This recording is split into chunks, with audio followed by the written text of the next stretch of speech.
campo totipotencial atraemos una forma, la materializamos. ¿Y cómo se hace eso? Pues simplemente con la intención. Lo que pasa es que hay que saber hacerla, la intención. ¿Y qué hay que tener para tener intención? Eso, intención.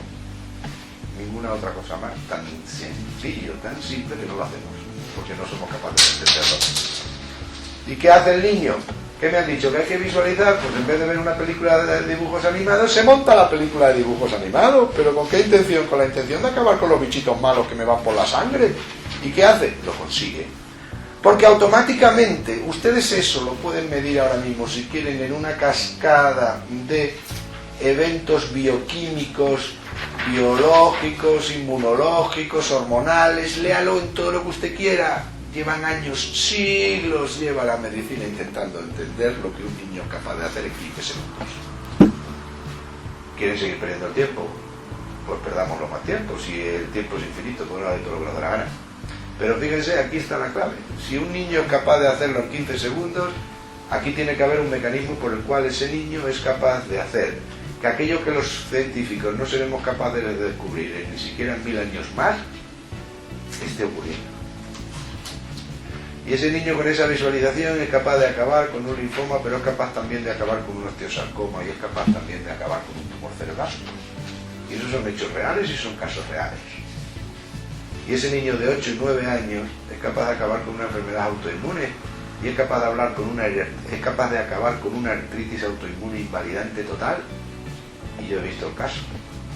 Es como ponerse a visualizar y es capaz de levantarse al cabo de un mes y no volver a tener una inflamación más y haber desaparecido todos los anticuerpos y estar totalmente curado. Entonces dices, ese es el efecto placebo. Ay, coño, pues agarrémonos a ver qué pasa con el efecto placebo y utilicemos el efecto placebo. Claro, el efecto placebo, ¿en qué se basa? En la creencia del individuo en una cosa. El efecto placebo es el 30%, se calcula que es del 30 al 40% de todas las curaciones conocidas. De toda la actividad de todos los fármacos se calcula que un 30-40% es efecto placebo. Eso ya la medicina clásica, estadísticamente comprobado. Luego fíjense qué potencial tenemos, y eso ocurre sin que nos demos cuenta. Si encima lo potenciamos, ese 30-40 lo podemos llevar a las nubes. Y el efecto placebo, ¿qué es? Creer, es una actitud ante un medicamento, una actitud que me dice, este medicamento me va a curar. Es una actitud ante él, es una actitud positiva, es una actitud de beneficio, me voy a beneficiar de esto. ¿Y cuál es la otra? La otra es, esto a mí me va a matar. Si va la gente a darse quimioterapia y se pone hecho un zorro y a morir. ¿También has leído al Chopra que dice, ha sacado un concepto nuevo, el efecto nocebo? No, es que no es nuevo, no es de Chopra. Yo lo he vivido hace poco. Es que hay placebo y nocebo. El nocebo es a la inversa. Nocebo es cuando tú le dices al paciente, tiene usted un cáncer metastásico y le quedan 3 meses de vida. Eso es efecto nocebo. Claro, con la palabra matamos o con la palabra curamos, pero matamos o curamos en función de ¿qué? De la resonancia del paciente. Si el paciente coge y se lo cree eso a pie juntilla, se muere.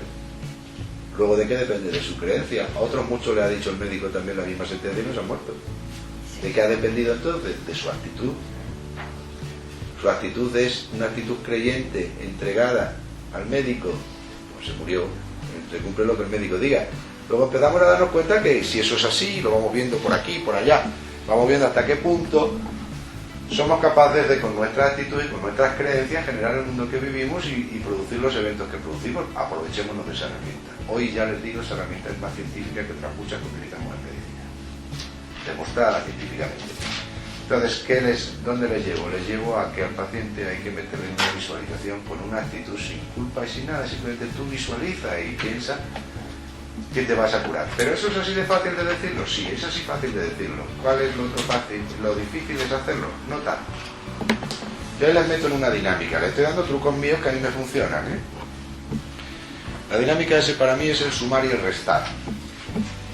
Cogemos el día en 24 horas y lo que hago en 24 horas yo puedo tener pensamientos positivos y pensamientos negativos, ¿no?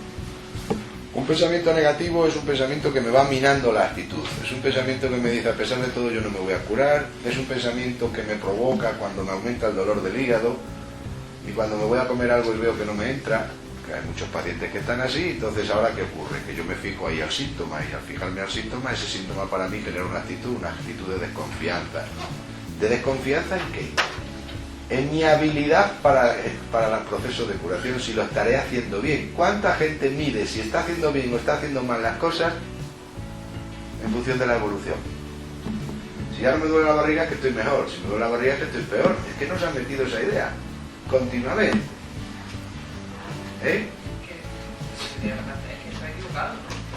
No tiene por qué el no sentir dolor significa que está mejor. Y tampoco tiene por qué ese sentir dolor que tiene que ser peor. Es una llamada de atención para que vuelvas a tu sitio. ¿Cuál es tu sitio? La actitud. La actitud interior. Y hay una actitud de suma y una actitud de recta. Entonces yo lo que les digo a los pacientes es que al cabo del día, al final de las 24 horas, tiene que haber habido más sumas que rectas. Si a ti, entonces ahí empieza la responsabilidad. Ahí aparece la responsabilidad porque ahí es cuando uno empieza a estar alerta. Y empieza a estar en presente. En el presente continuo de su enfermedad. Y eso está muy bien, pero ¿para qué? Para generar una actitud de salida, no para quedarte ahí hundido. Entonces, si yo estoy ahora mismo ocioso aquí, sin pensar en nada, y me empieza a doler la barriga, y toda mi mente se me centra en la barriga, y a partir de un ratito ya estoy pensando que esto va jodido, y dentro de poco mira que tú, y se me empieza a poner la carne mala, y se me empieza a poner una sangre por dentro torcida, y empiezo a pensar, oh, qué mal rato. ¿Cuántos de esos pacientes tenemos? Montones. ¿Eso suma o eso resta? Si resta, pégate inmediatamente un guantazo en la cara o lo que sea, pero lleva tu atención a otro sitio. Porque allá donde tú lleves tu pensamiento, allí vas a estar tú. Por eso funciona la visualización, porque cuando llevas el pensamiento a la visualización se cumple lo visualizado. Es decir, el universo es capaz de interpretar tu intención. Y la intención es actitud. Tu actitud es lo que interpreta el universo. Y él ya tiene todos los mecanismos para plasmarla en las moléculas. Por eso los niños se curan. Y no saben nada de bioquímica, ni nada de fisiología. Y de él el efecto placebo. Pues es el efecto placebo, bendito sea el efecto placebo. Si encontráis el libro ese de Simonton, os recomiendo que lo leáis porque es maravilloso. Ahí aparece la historia de un fármaco que se llamaba el Keprofen, ¿no? Una cosa así, ¿no? Un Neuprofen. Una cosa muy... No era el Neupogen. No, era un fármaco antitumoral que se estaba investigando en los Estados Unidos cuando un paciente de Simonton estaba en ese momento con un linfoma.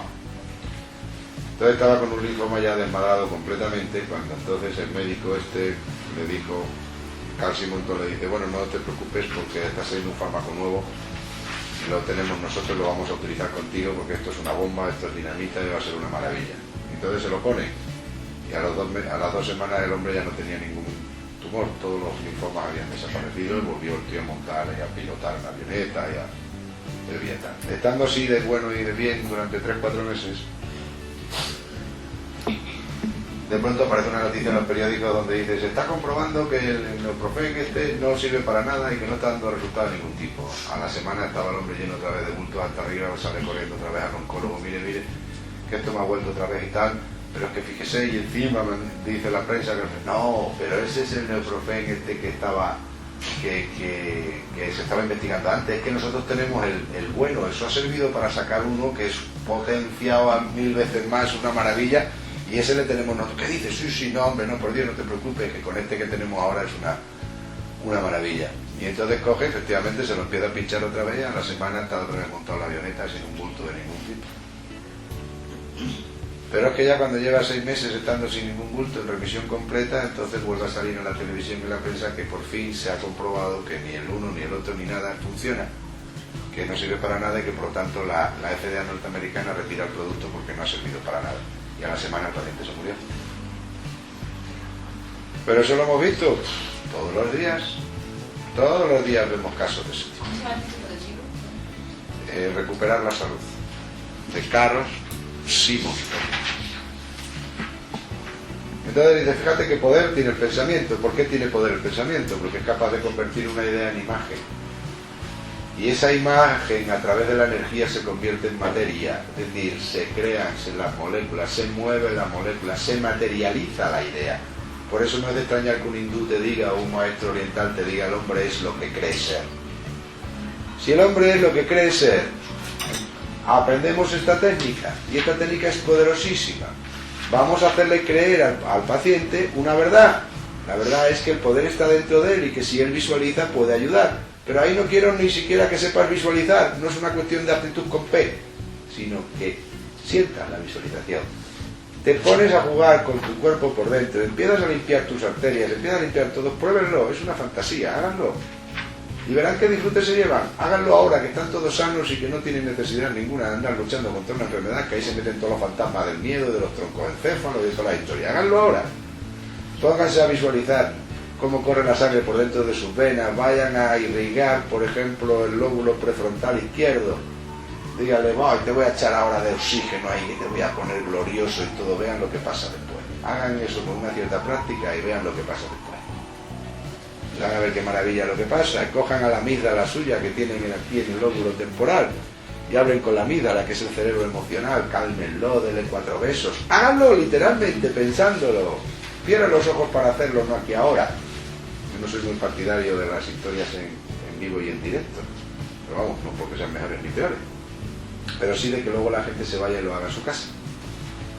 Y hablen con su amígdala y hablen con su corazón y díganle a su corazón todas las maravillas que se le ocurra decirle. Eso es generar una actitud. Y cuando es una actitud amorosa, eso hace mejor que cualquier anticoagulante, que cualquier historia de Sintrón y compañía. No se le van a producir a ustedes coágulos. Pero es que eso se ha comprobado hasta la saciedad. Eso quizás sea lo que más he estudiado hasta ahora en medicina. Entonces, fíjense, pasamos a enseñarle al paciente, por tanto, ¿qué? Procedimiento de visualización. A ver si somos capaces de meterle en el campo de la visualización, pero hay mucha gente que no entra en el campo de la visualización. Lo que sí tiene que pasar fundamentalmente es que el paciente no se puede ir de la consulta sin esperanza. Porque si no hay esperanza, no hay confianza. Es la hija de la confianza, decíamos antes.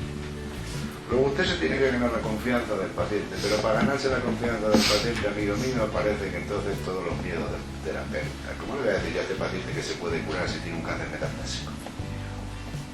Y si luego no se cura, que es lo más probable, van a venir a mí a pedir explicaciones. Claro, sí puede ocurrir, pero usted se tiene que mojar el culo, porque estamos o no estamos. No, yo ya le he dicho al paciente bien claro que esto es muy jodido y que está hecho muy hecho polvo. Mire, usted le habrá quedado muy claro al paciente, pero usted se acaba de cargar al paciente. O por lo menos ha contribuido a ello. ¿Me explico? Entonces, primera historia, si usted no puede decir nada, no lo diga. Si no se atreve a decir lo que hay que decir, no diga nada. Trate con su actitud o con su forma de comportarse. No se va a acabar ganando la confianza a lo mejor, o a lo mejor sí se gana la confianza porque el paciente es más listo que usted y es capaz de leer en realidad su corazón. Pero si no, no lo estropee, no haga de nocebo, sino de placebo. Y por lo tanto, el acto médico, si el paciente no sale con confianza, no sale con esperanza. Si no sale con esperanza, no tiene actitud suficiente para llevar a cabo ningún ensayo. ¿Ok? Entonces, esas son cosas fundamentales que nos olvidamos continuamente en medicina. Nos quedamos y nos agarramos a la naturaleza de los conflictos, nos agarramos a los coloridos de los conflictos para saber qué quiere decir un conflicto de bazo, un conflicto de hígado. Ya lo sabemos, lo tienen ustedes todos en la tabla, pero ahora ¿qué hacemos con ello? No sabemos hacer nada con ello, nada más que decírselo al paciente, indiñárselo al paciente. Entonces, ¿en qué nos convertimos nosotros? En auténticos nocebos. Entonces, esta información mal utilizada sirve para matar. Exactamente, que bien utilizada sirve para curar. Entonces, la visualización. ¿Ok? Hasta ahí todos llegamos. Ya estamos viendo la posibilidad de enseñarle al paciente a visualizar. Cuando vayamos a enseñarle al paciente el trabajo de visualización, una de las cosas fundamentales es que eso no tiene reglas. No tiene reglas, es su propia imaginación. Es su propia imaginación la que va a materializar las cosas. Y no la materializa porque sepa imaginarlo mejor o peor un linfocito, sino porque tenga la actitud de utilizar ese linfocito, de poner ese linfocito a trabajar. Lleva una intención. Procuren, no es estrictamente necesario, pero procuren que esa intención no sea nunca en negativo, sino que pueda ser en positivo. Entonces yo lo que voy a hacer es limpiar mi organismo. Yo lo que voy a hacer es abrir mis arterias, oxigenar mis tejidos, quitar del medio todos los tóxicos que impiden el buen funcionamiento de mi célula. Y empiezo a visualizar un hueso y empiezo a limpiar mi hueso. Bien, y ahora el paciente no entra en visualización. ¿Qué hacemos entonces? Eso es una tontería. Este que tengo delante, ingeniero de caminos, además es un gran empresario, viene con corbata a la consulta, con chaqueta y camisa de rayas, y además viene del Anderson de Houston. Con lo cual yo ahora, ¿qué coño le voy a contar yo a él que ahora el cáncer se cura visualizando? ¿Qué haríamos ante ese caso? ¿A alguien se le ocurre alguna cosa para que empecemos a participar? Viene de Houston ya. Sí, está aquí además porque le trae su mujer, él pasa olímpicamente de estas cosas. Solicitar nosotros. Buena idea. ¿Qué más se ocurre por ahí? ¿Qué podemos hacer por un paciente que viene así? No entiendo. Una mentira de otra cosa. Si vas con la mentira te la vas a pillar tú solo rápidamente. Conquistarlo por el intelecto también. Las estrategias que Para comentamos. enseñarle el escáner, mira, tal. Yo quería ponerme con eso. ¿Tenemos formación suficiente para desmontar un diagnóstico de Houston? Quien la tenga que lo haga. No se La crea violencia que, del... Como si. no se crea que es tan Como si difícil. esa yo creo que es muy buena. No se crean ustedes que es tan difícil, desmontar un diagnóstico de Houston, porque es que los diagnósticos están tan protocolizados que las barbaridades que vemos todos los días son geniales. Si ustedes pueden y se ven con fuerza en ese momento y conocimiento, háganlo, también es una manera de derrumbarlo. Pero va a ser muy difícil, porque a pesar de que fuera verdad lo que usted está diciendo y estuviera desmontando, pero con el conocimiento de causa el diagnóstico de Houston, usted tiene un hándicap, claro, que es que usted no tiene la fama que tiene el de Houston. Y para este ingeniero de camino, por lo tanto, usted no sirve. No le puede desmontar el diagnóstico. Y el diagnóstico de él es que le quedan 6 meses de vida. ¿Y por qué estás aquí? ¿Por qué has venido a la consulta? No, a mí me ha traído mi mujer.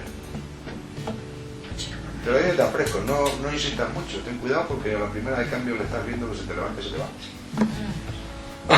Pero está en tu consulta. Y por lo tanto es tu responsabilidad. Si tú estás en tu consulta, claro. Porque si en ese momento, en vez de estar en mi consulta, estoy en mi prestigio, estoy en mi reconocimiento, estoy en mi bolsillo, estoy en mi fama, lo que estoy es deseando que el paciente coja la puerta y se marche.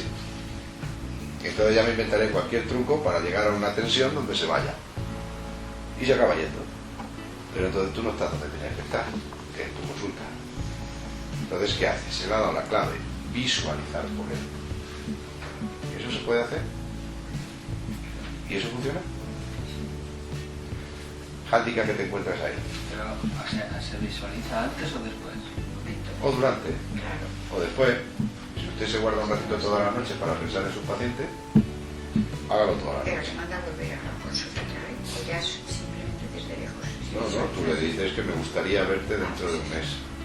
Me gustaría verte dentro de un mes. O vendrá o no vendrá. Se puede usted llevar una sorpresa de lo que viene dentro de un mes. Se puede llevar una sorpresa de lo que viene dentro de un mes. Entonces, ahora lo haces tú y entonces te guardas por la noche 10 minutos, no necesitas más. 10 minutitos, de esos 10 minutos que se tardan en que desde que uno se mete en la cama hasta que se duerme. Donde a uno se le pasan por la cabeza pues el gol que debió marcar fulanito que no lo metió y está 10 minutos cabreado, me cago en la mano y viendo que está adelantado el equipo que venía detrás. Esos 10 minutos donde uno está recordando la última bronca con el hijo y todo eso, pues esos 10 minutos se los utilizan para visualizar ese momento más ideal del todo, porque además hay silencio. Entonces te visualizas a los pacientes, ¿no? Y visualizas su patología y visualizas lo que tú crees que él debería haber hecho. Y entonces te vas a sorprender ahí, pues vais a encontrar una dinámica maravillosa. Cuando hagas eso vas a encontrar cosas que te van a venir de golpe y que no te las imaginabas. Y luego en la consulta vas a comprobar que eran verdad. Miren, yo les reto a que entreguen eso, es una magia. Es una magia maravillosa porque en ese campo van a ver ustedes lo que significa el campo unificado de conciencia. Eso como un Reiki. Sí, yo no sé de Reiki, pero por lo que oigo debe ser lo mismo. Y entonces uno empieza a visualizar y ahí se juega el como si. De pronto es como si una arteria estuviera taponada. Y uno va haciéndole la visualización por la arteria y de pronto se encuentra taponada una arteria, además donde menos se lo esperaba. ¿Y qué hace uno? Pues visualiza con un láser cómo es capaz de... ¿Se acuerdan del viaje alucinante? Aquella película donde un submarino lo ponían chiquitito y lo metían por ahí. Es divertidísima esa película. Háganla, se puede hacer todos los días. Y métanse por las arterias y vayan al sitio donde vayan y hagan destrucción de un coágulo, destruyan un coágulo y vean ustedes la pierna del paciente al día siguiente como está de calentita. Y esa es la sorpresa, cuando vuelves a ver la pierna del paciente al día siguiente está calentita. Pero más te sorprende si en ese momento lo estás haciendo en la consulta y a los 15 segundos de haberlo hecho tienes la pierna caliente. Pero ahí no va a haber un cambio de actitud del paciente. Ahí Ha entrado diciendo, bueno, vengo porque me han traído, claro. y sale, vuelve al mes, pero ¿ha habido algún cambio interior? Hay un tipo de Es la comunicación. pregunta, es la pregunta. Sí, que era- Ahí nos encontramos otra de las grandes barreras de la terapéutica clásica. Y cuando digo clásica meto todos los alternativos, todas las Pero Fermín, terapias. si tú no le pones ningún medicamento a ese ingeniero, Ujú. ¿debes que se va a creer que ha sido? Si no le mandas ningún... Claro. No puedo correr el riesgo ese. Entonces tú se lo mandas algo. Hombre, claro. Yo tengo que entretener a su intelecto, si no me lo echo en contra. Me tengo que ganar al paciente, no te lo olvides. Ya, tú le mandas placebos y mientras hacemos eso. Y oye, y ya que estoy, ¿para qué le voy a mandar un placebo solo? Bueno, El placebo es lo que estoy haciendo con él. Entre comillas. puede ser- Vamos a mandarle algo que funcione por sí mismo, porque oye, tú te tomas cicuta y por mucho que tú te Ya, tengas ya, que ya, estar, ya. a ti te envenena. Bueno, Entonces, vamos, para eso sabemos de algunas cositas y se las mandamos, y por eso el naturópata ha aprendido cosas, y el otro ha hecho cosas también, y todos sí, la sabemos. medicina. Clásicas o Pero ha alternativas. habido cambio, ¿Eh? ha habido cambio de actitud. Primer hándicap que veíamos al principio de toda la historia era que el primer hándicap que veíamos al principio es que creíamos que el intelecto era la clave y que al paciente había que responsabilizarle de la película, ¿no? Que el paciente tenía que tomar conciencia de lo que le pasaba. Y además confundíamos dos palabras, la palabra conciencia con la palabra consciencia. Son dos palabras distintas. Uno es ser consciente de algo, no significa ser consciente de algo. Bueno, pero no entremos en juegos de palabras. El tema era que el paciente tenía que participar en la jugada, porque si no, no se curaba, ¿no? Y pasamos de la medicina, que usted se calla, que aquí el que manda soy yo, que paso estudiado, a yo ya me basta con decirle a usted lo que a usted le está pasando para que ahora coja usted y se ponga a trabajarlo, pues la responsabilidad de usted cambie su forma de vivir y entonces se curará, si no, no se cura. Ese primer hándicap ya lo hemos dejado claro, ¿no? De que eso no era la historia no es esa, que nosotros también pintamos algo. Fíjese, estábamos visualizando hace un momento por el paciente, mira si pintamos o no pintamos en la historia. Pero entonces el paciente, ¿qué? No le hemos cambiado la actitud. ¿Cómo podemos saber si le hemos cambiado la actitud o no le hemos cambiado la actitud? En el momento actual, cuando hacemos esta propuesta, ¿por qué no esperamos a ver qué ocurre dentro de un mes? Porque te puede llevar la sorpresa que dentro de un mes el paciente viene cambiando la actitud. Porque miren, en medicina no se crean nada, solo lo que puedan comprobar. Esa es la actitud del científico, pero es que no hay mejor científico que el espiritual. La espiritualidad es una ciencia. No se crean ustedes que es una chorrada por ahí abajo, ¿no? Esta ciencia que es capaz de mover el universo, pero son ciencias de la conciencia, son ciencias sagradas. Entonces no anden con tonterías. Pruébenlo y vean si funciona. Si no funciona, déjenlo inmediatamente, mándenlo a hacer puñetas y váyanse a hacer una carrera de bioquímica. Pero si funciona, saquen conclusiones. ¿Cuál es la conclusión que podemos sacar inmediatamente cuando vemos que eso funciona? La conclusión que podemos sacar entonces, ¿dónde está la solución de continuidad entre él y yo? ¿Dónde está esa barrera que divide y que hace que tu individualidad sea tuya a partir de aquí para allá, eres tuya a partir de ahí pues para acá soy yo? Porque ahora si resulta que yo soy capaz de entrar y con mi intención modificar la temperatura de una pierna que estaba trombosada en solo 15 segundos, si yo soy capaz de entrar en un organismo y encima ni siquiera con la sustancia, solamente con el como sí, y soy capaz de quitar en ese momento una interferencia de una vacuna de la gripe para que el paciente pase de la parálisis a andar perfectamente en cuestión de 3 minutos, ¿dónde está ahí el aprendizaje? ¿Dónde está el aprendizaje de Fleming con la penicilina? Maldita sea, llega este pollo y se encuentra un hongo por ahí, saca la penicilina y al carajo, con la mayor causa de muerte que jamás haya habido en la humanidad, las infecciones. Claro, con toda esta historia que nos estamos contando de espiritual, de la toma de conciencia y tal, empezamos a limitar a la conciencia solamente en actos heroicos. La conciencia es aquello que aparece en actos maravillosos, heroicos, milagrosos. La conciencia está en todas partes. La penicilina tiene más conciencia que muchos de los que andan por aquí. Porque la penicilina es la plasmación de ¿qué? De un anhelo de toda una humanidad para acabar con esto. es que una idea convertida en imagen a través de la energía se ha convertido en materia. ¿Qué es la penicilina? Sino un arquetipo plasmado. Todos son arquetipos, ideas arquetípicas, están por ahí en el campo unificado de conciencia en forma arquetípica, no están manifiestas, pero nosotros tenemos la herramienta para manifestarla.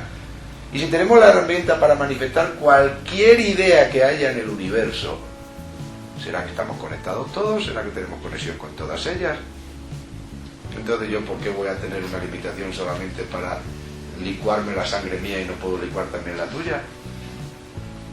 Y a lo mejor empiezo a entender por qué hay sanadores que sanan, y empiezo a entender por qué había grandes maestros que curaban, porque fíjate tú que faena la del Cristo, ala, vete, ya está, ya puedes andar, coge tu hueso, levántate y anda.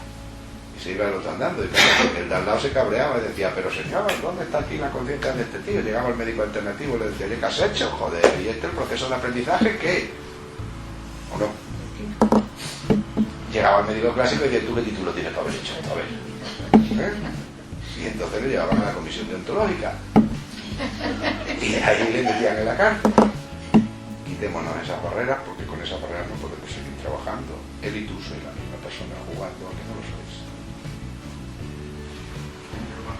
¿Habéis oído eso? No es mío, por supuesto. No entiendes, o sea, no tienes un conocimiento, por ejemplo, de dónde está la arteria o la pineal, o puedes visualizar... ¿Tú has oído hablar de la pineal? Ya sabes todo lo que tenías que saber de ella. Sí, pero tú puedes saber, esa persona tiene la pierna y tú no sabes ni entiendes lo que es un coágulo, ni entiendes lo que es una arteria. ¿Cómo le podrías ayudar a una persona así, pero que tiene actitud para visualizar? Por eso, mira, cuanto más seas capaz de afinar el diagnóstico, cuanto más seas capaz de tener conocimiento, por eso es la importancia del conocimiento más la actitud, más el sentimiento. Pero ahí está llevar el conocimiento al código del sentir, que es la clave de lo que está proponiendo la sintergética, que es que no es tanto de conocimiento, que yo te puedo, dice la pineal, la epífisis, necesitas 3 datos sobre la pineal. 3 datos fundamentales, porque en el momento que los puedas ya tienes la idea, y al tener la idea la puedes convertir en imagen, la puedes visualizar. Claro, ¿cómo vas a visualizar algo que no conoces? Por eso hay que formarse, pero hay que formarse metiéndose esos rollos de biología molecular que nos estamos metiendo muchos días, de tener que conocer una fisiopatología alucinante. Mira, aquí tienes un esqueleto, ¿no? Había un sanador en Colombia, cuando Jorge Carvajal ya estaba haciendo maravillas allí con su grupo de sanación y todo, porque esto es una propuesta de sanación, al final esto es la sanación. Pero es una sanación científica, que es lo que hacemos ahora en Sintergética. Entonces fue a ver un día a un chamán, que el tío tenía unos resultados espectaculares en todos los problemas óseos, se cargaba la artritis, se cargaba las artrosis, todo lo que había, se lo cepillaba. Entonces este hombre fue a verlo porque ellos llevaban mucho tiempo manejando con el tema de visualización, el tema, y no eran capaces de vez en cuando venía algún resultado, pero no como hablaban de este hombre y como veían él cantidad de gente. Pues fui a fulano, y entonces le dice, bueno, ¿y qué es lo que hace? Bueno, empezó que entablaron relaciones y todo. Este decía que lo hacía de una manera muy simpática, que era que cogía los huesos, y entonces él cogía, imaginaba con un pincel blanco cómo cogía y los iba blanqueando con el pincel, y él desde su mente los cogía y agarraba adelante y empezaba a blanquearlos y a llenarlos de calcio. Los ponía así de blanquitos como tiene este aquí, ¿no? Y lo iba blanqueando y así el hueso se curaba, y entonces una fractura se quitaba y se quitaba instantáneamente. Y el tío, bueno, pues hacía esto y uno detrás de otro y tal. Pero al cabo del tiempo ya se volvieron a ver otra vez, y entonces Jorge le invitó a que fuera por el consultorio suyo a un día de sanación donde se ven 150 pacientes, un grupo de sanadores, de médicos, que van haciendo todo ese trabajo de visualización, verbalizándolo. Uno lo verbaliza, los demás lo siguen con el paciente delante, es decir, vas haciendo el trabajo por él, porque es una sanación, hacer el trabajo por él. Hoy es la técnica dentro de las sintergéticas que más funciona. La más eficaz de todo es la más brutal. Ahí ves milagros a todas horas. Entonces fue el chamán este a verlo, y el chamán este lo vio y después, porque me dirán ellos muy ufanos, como diciendo, para que vean lo que quería hacer, ¿no? Y bueno, pues cuando llegó al final de la jornada, después de verse 150 pacientes, dice, bueno, veces parece tan... No, interesante, interesante. Claro, ahí se utiliza mucha terminología médica, porque claro, lo utilizamos mucho, vamos haciendo todo lo que es la fisiopatología, la vamos visualizando, la vamos verbalizando, vamos entrando por el cuerpo y somos capaces de activar sustancias, de limpiar esto, pero eso ya es muy sofisticado, a mí no me gusta, por eso tiene la nombre. Pero es lo que habitualmente se hace y funciona muy bien. Pero las hay más integradoras y más, a mí me gusta más la del chamán. La del chamán es más fácil, a mí me gusta lo fácil. La del chamán es muy sencilla, entonces dicen, sí, me ha gustado mucho lo que hacen y tal, dice, pero es muy lenta. Se habían visto 150 pacientes en un día. Y dice, es casi perdéis mucho tiempo. Dice así, dice, a mí me pasaba lo mismo que a vosotros. Y dice, ¿te acuerdas, Jorge? Yo allí limpiando con los huesos, limpiando hueso por hueso. Dice, chiquillo, para ver a un paciente, algunos venían con un montón de huesos hechos polvo. Dice, pues para arreglarlo me tiraba yo allí 1 hora con cada uno arreglando huesos. Y dije yo, esto no puede seguir así. Dice así que entonces me inventé un bidón. Entonces lo que hago es cojo al paciente, le saco el esqueleto y se lo meto en el bidón. Lo meto en el bidón, allí se blanquea todo, lo saco y se lo vuelvo a poner. Dice, bueno, ¿y de qué es el bidón? Dice, coño, espérate, te lo voy a preguntar. Si para expulsar a otro grupo, yo sentaba allí en el despacho. Me pregunta, dice, de prana. De prana. El hombre no sabía ni lo que era prana. Entonces le dice, ¿pero quién te ha hecho eso? Dice, Rafa. Dice, ¿pero qué has hecho? Dice, se lo he preguntado a Rafa, me ha dicho que es de prana. Rafa, ese es Rafael. Pero Rafa es Rafael. Pues no es un encaje. ¿Eh? ¿Lo es o no lo es? Sí, de los médicos. Pues si lo es, o va por él, ¿no? Este lo único que hizo fue creérselo. Sí, yo sé que esto puede dar gracia, pero tiene mucha tira. Si entonces él coge y lo mete en un bidón de prana, pero fíjate, él no sabe. Él tiene contacto con el arcángel San Rafael, pero no es un don así particular. Ustedes prueben a utilizar el bidón de prana, a ver cómo hace. Cómo funciona, pasa que muchas veces se nos olvida y no lo usamos, pero él coge ya todo y lo mete en el bidón de prana y le saca todo el esqueleto entero, la gana este, por aquí.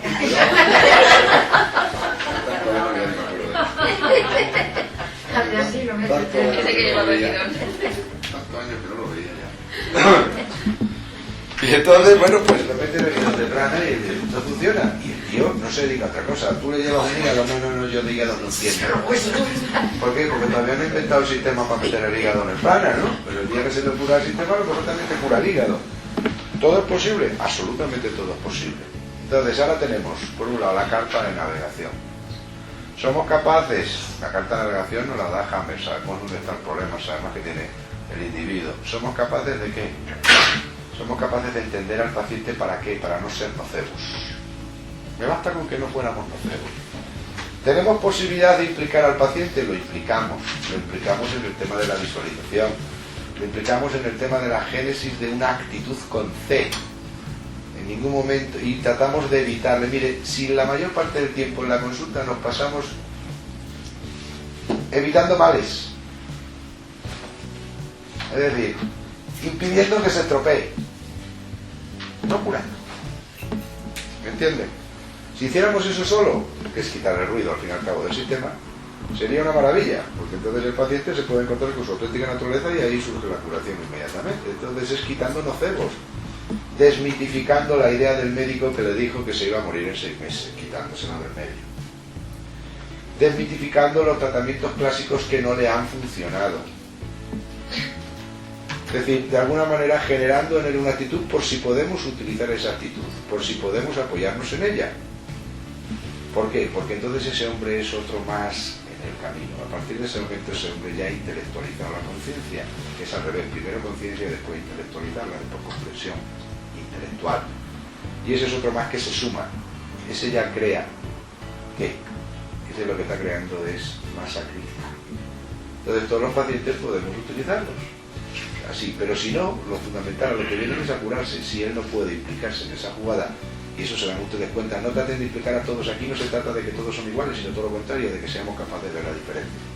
Quien puede implicarse lo implicamos en la actitud con C, porque una de las cosas más maravillosas para sanar a la gente es sacarle del patrón de eficacia y responsabilidad, que lo suelen tener todos los pacientes, que es la actitud con P.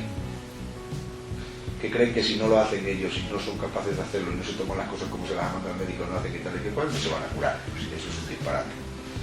Entonces pasarle a la actitud, viniendo de la actitud con P a la actitud con C. Y luego a la postre, hagan ustedes la sanación. A la postre es hagan ustedes lo que se les ocurriría. ¿Esto es mucho trabajo? Sí, es mucho trabajo. Al principio es un trabajo impresionante. Porque tiene uno que diseñar visualizaciones para las diferentes patologías, está bien. Pero en cuanto ustedes las diseñen, se convierte en cuestión de segundos. He estado preguntándole al paciente, le está sanando. Pero ya mismo. Se van a dar sorpresas, porque a lo mejor es una persona que no se podía mover de un lumbago y ahora le dice, bueno, pues ahora ven que está sentado delante de usted, vamos a la camilla y se levanta y no le duele. Y no se da ni cuenta, ¿eh? Y ya no tiene lumbago, va camino a la camilla y ya no le duele. O casi no le duele. Y eso lo ha hecho porque usted ya ha visualizado esa vértebra y la ha metido en el bidón de plano, por ejemplo, si son capaces de hacerlo. Pero la visualización es fundamental. Entonces ya no tenemos, por tanto, el hándicap de decir el paciente tiene que tomar responsabilidad, el paciente tiene que tomar conciencia. ¿Y el paciente toma conciencia? Era la pregunta tuya. Sí, cambia la actitud. Cambia la actitud. Y si la cambia él o si se la cambias tú. Porque claro, fíjate qué intervencionismo más brutal tenemos en los demás. ¿Pero qué estamos haciendo? Nos estamos metiendo a dioses, a intervenir en los procesos de los otros, pero qué respeto es ese por los demás. Desde el amor se puede hacer. Pero es que lo único sitio. Y además es que si no tiene una ventaja es que no va a funcionar. Habitualmente también podría funcionar. No debiera, pero ocurre. Pero entonces, ¿qué es? Que el otro y usted son la misma persona. Él y yo somos la misma persona. Sanarle a él es sanarle a mí. ¿Dónde está el médico? ¿Dónde está el terapeuta? Sería la pregunta. ¿Quién es el médico en ese momento? ¿Quién es el terapeuta? Digo, ¿quién es el paciente? Médico o paciente. ¿Quién es el médico o el paciente? ¿Cuántos pacientes no vienen a la consulta a sanar al médico? A mí vienen todos los días. Y entonces uno se pregunta muchas mañanas cuando ve a un paciente en la consulta, ¡joder, qué burro soy! Todavía tengo que venir este hombre. Pero es la primera vez que le ves.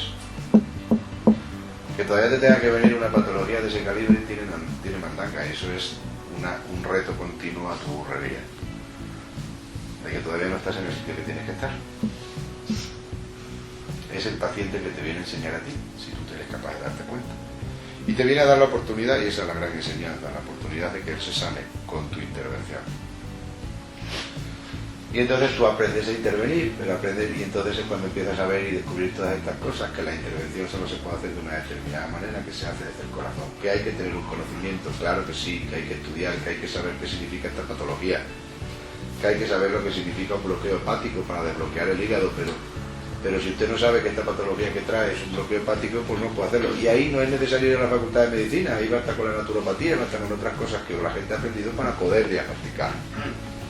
Que yo estoy invitándoles a ustedes al diagnóstico sin haber ido a la facultad de medicina y que eso me puede crear problemas, pues seguro que sí, como me oigan hablar de esto, pues bueno, porque los que no son médicos no pueden diagnosticar.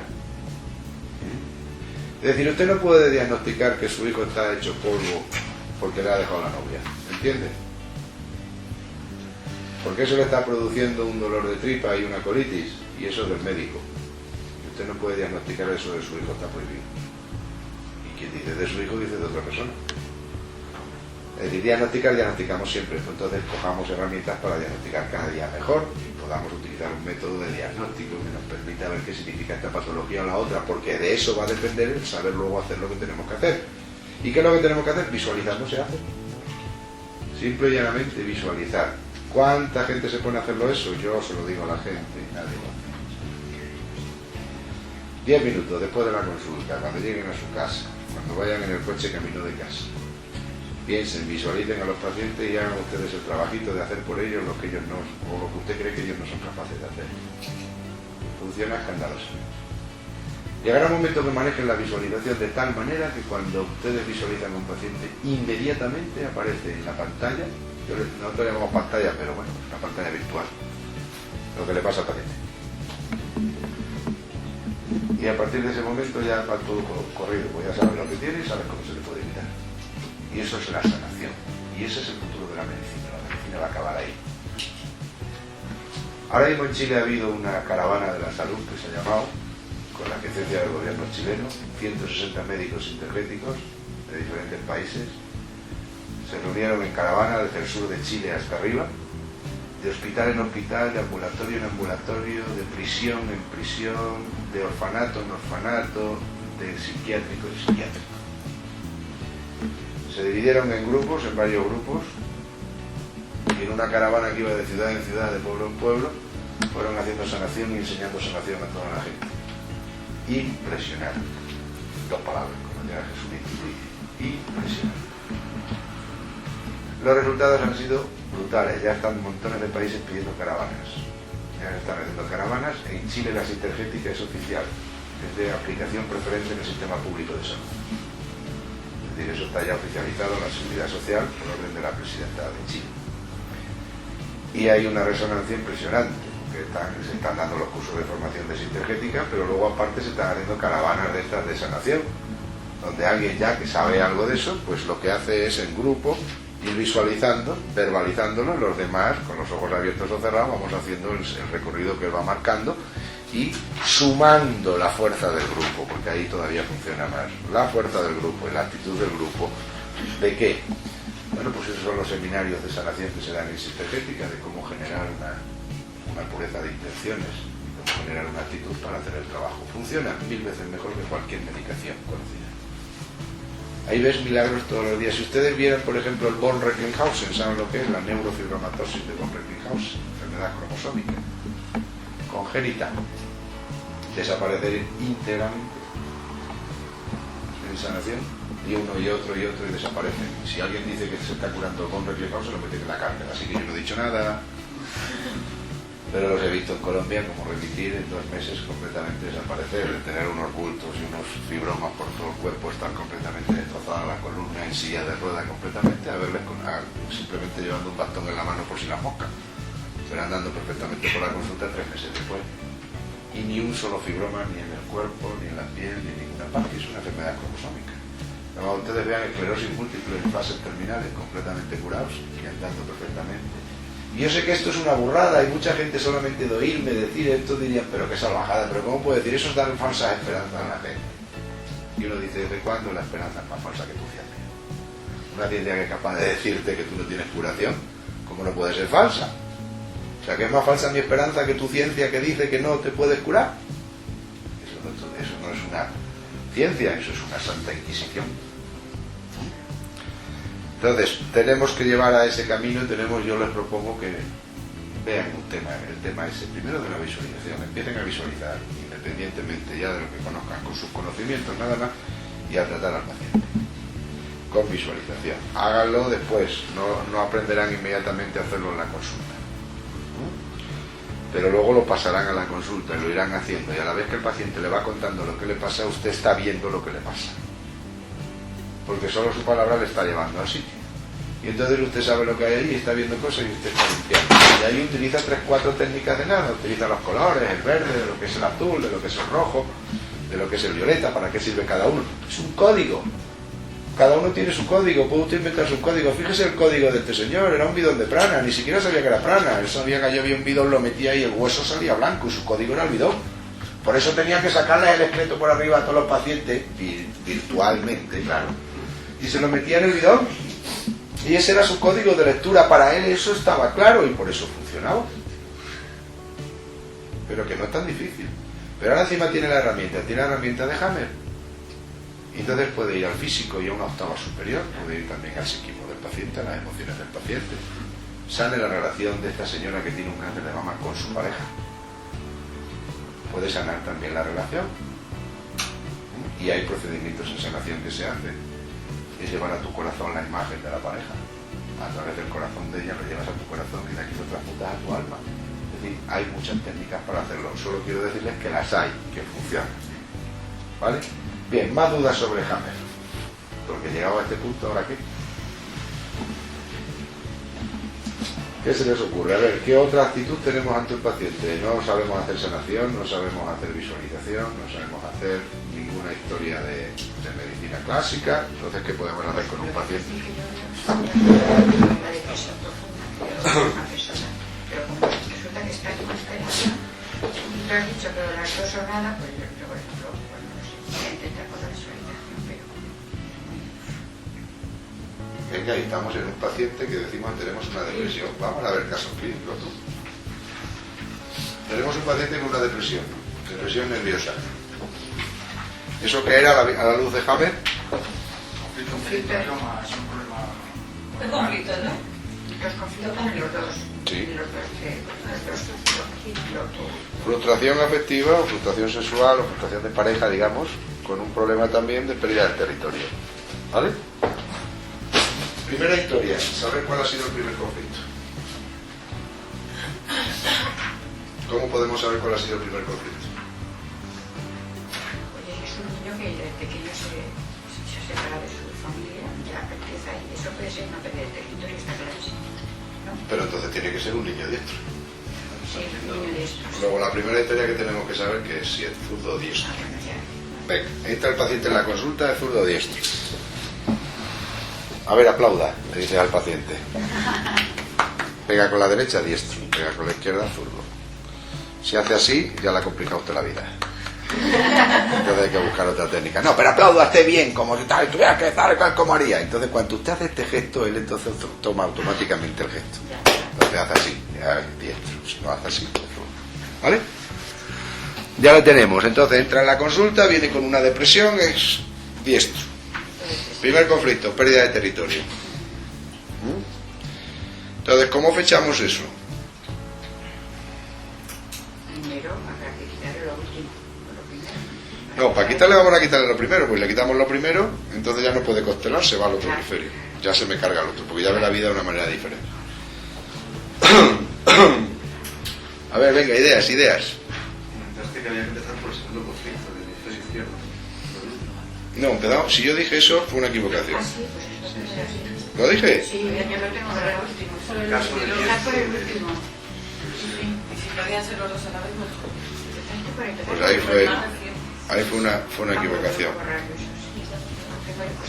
Funciona, también, Ah, bueno. Pero la más rápida y mejor, donde puedo tener garantía de que se me quiten los dos, es empezando por el primer conflicto. Ahí me puedo llevar la constelación entera de un plumazo. Porque ten en cuenta que el segundo conflicto se hace porque porque estoy viendo la vida desde ese hemisferio nuevo en el que me he tenido que ir. ¿Entienden? Pero si yo ya limpio por ejemplo, yo tengo un conflicto de territorio y un conflicto con mi pareja. Eso estoy en depresión. Frustración de pareja. Pero estoy en frustración de pareja porque ahora miro a mi pareja desde el hemisferio izquierdo. Porque tengo bloqueado por el conflicto de territorio el hemisferio derecho. ¿Vale? Si a mí me quitan ahora el conflicto del hemisferio derecho, ya no puedo mirar a mi pareja desde el hemisferio izquierdo, porque al tener libre el del hemisferio derecho lo miro desde aquí, y aquí no conflictúo. Conflictúo en el izquierdo. Exactamente. Se puede hacer al revés también. Pero lo primero, vamos a corregir eso, irme al conflicto inicial. Averiguar el primer conflicto. ¿Cómo se averigua el primer conflicto? Muchas veces empezando por el último. De averiguación, sí. Es decir, ¿cuándo entró usted en depresión? Si entró usted en depresión hace 3 años, pues ya sabemos que hace 3 años, en un diestro, para entrar en depresión hubo un conflicto de pareja. Luego empiezo por el revés. La pareja fue lo último, que esa fue el segundo conflicto. Porque el segundo conflicto en un diestro tiene que ser el de frustración de pareja, porque el primero es la pérdida de territorio. ¿Ok? Cuidado que a veces van a entrar los dos a la vez, más o menos empiezan uno al lado del otro. ¿Por qué? Yo tengo problemas, yo soy profesor, por ejemplo, tengo problemas en mi trabajo, en mi instituto, donde estoy dando clases, pero no he llegado a conflictuar todavía. Entonces yo me voy, y con los problemas que tengo también en mi casa, con mi mujer, que los tengo, tampoco me hacen conflictuar. ¿Vale? Porque tanto a mi trabajo como a mi mujer la estoy mirando desde mi hemisferio dominante, que es el hemisferio derecho. Es decir, de alguna manera, yo me basta, desde el hemisferio derecho, con tener a mi hembra. Es biológico, pero es real, tenerla en mi ambiente, tenerla todavía en casa, estar en mi casa, estar, y aunque se queja mucho en todas las historias, pero está ahí. Y además yo lo tengo controlado. Lo tengo controlado porque sé que no se va a ir, porque al fin y al cabo mi mujer dejó los estudios y todo al casarse conmigo y tampoco tiene mucho sitio donde marcharse. Es decir, que el hombre es así, lo podemos hacer así desde el hemisferio derecho. Y tengo problemas en el trabajo. Pero no he llegado a conflictuar en el trabajo. De pronto en mi trabajo, pues el puesto que yo tenía me lo quitan para dárselo a otro que tiene menos méritos que yo y pierdo el territorio. Y ahí conflictúo. ¿De acuerdo? Y he hecho un conflicto de pérdida del territorio. Y Y entonces ahora en ese aspecto me voy al hemisferio izquierdo, ahora ya toda la vida la veo desde el hemisferio izquierdo y ahora veo a mi mujer desde el hemisferio izquierdo y ahí lo que antes no me importaba ahora me importa. Y ahora me doy cuenta que todo ese tiempo que a mí no me ha importado con tal de que mi mujer estuviera en casa, tratarla mejor o tratarla peor, ahora me doy cuenta de que mi mujer se ha separado de mí, que mi mujer en realidad, aunque viva en mi mismo techo, no me quiere ya, que incluso se ha decepcionado de mí. Lo que antes me hacía esos desaires, me decía, vale, calla, lo que tú digas.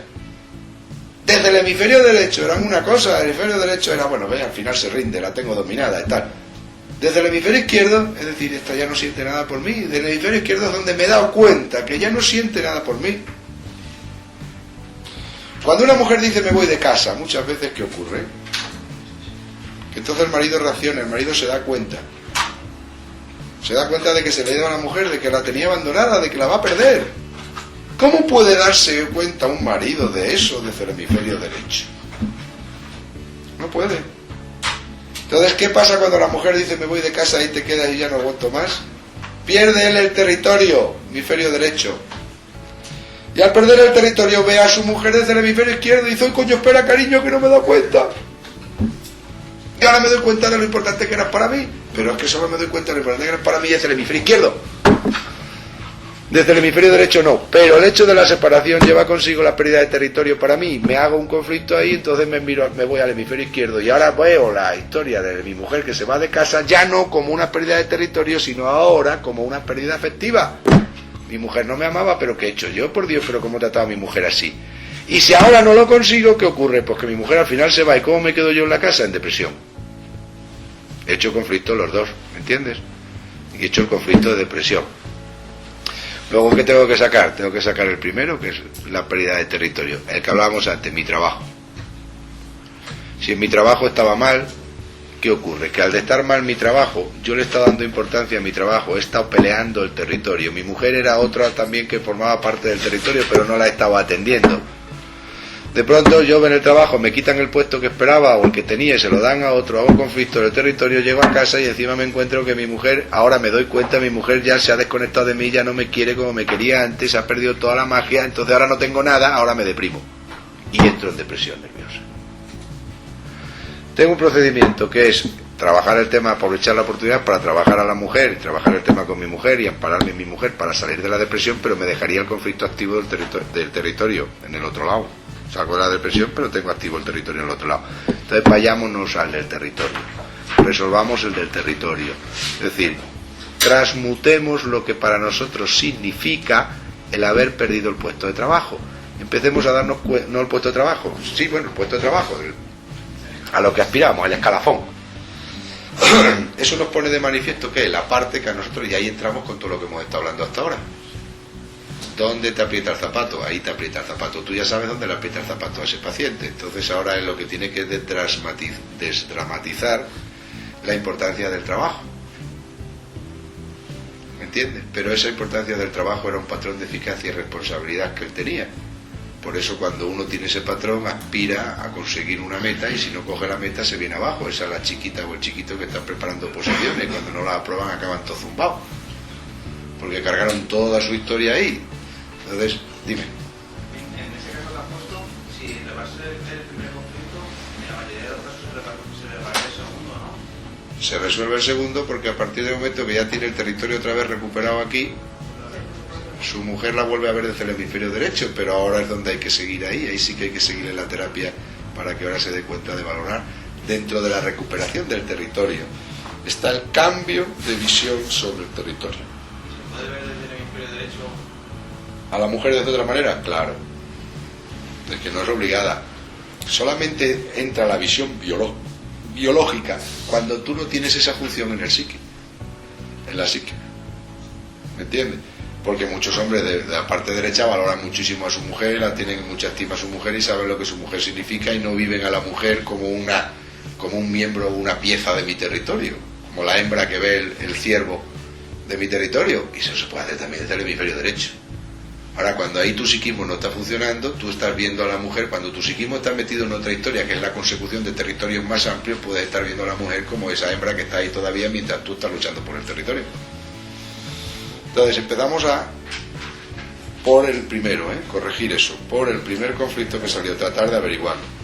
Y entonces averiguamos de decir, al paciente el interrogatorio sería: ¿tú has tenido un conflicto de pérdida de territorio en el trabajo? Suele ser en el trabajo, fundamentalmente, ¿eh? En el trabajo o en las propiedades, si ha sido una quiebra de una empresa, una cosa de esa. ¿Tuviste algún problema de trabajo antes? Esto es de la infancia. ¿Mm? No tiene nada que ver, esto es de la infancia. La depresión. ¿De qué edad tiene el niño? Ya no es un niño, pero toda la vida la arrastramos. Bueno, eso es un diagnóstico equivocado, evidentemente eso no es una depresión. Maníaco depresivo, Sí, sí, maníaco depresivo lo puedes tú como dicen. tipificar o te lo puedes tipificar, pero hay que, la depresión son esos dos conflictos ahí.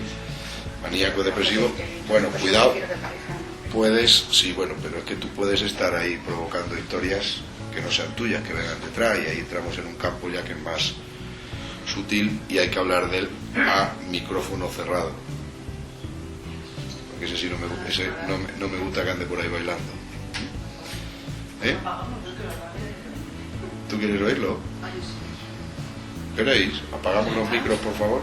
No, apagamos los micros porque yo sé que todo el mundo se puede dar la vuelta ahí. No, es una opinión personal, o sea que tampoco tiene mayor valor que ese, pero ya que es una opinión personal, que se quede aquí.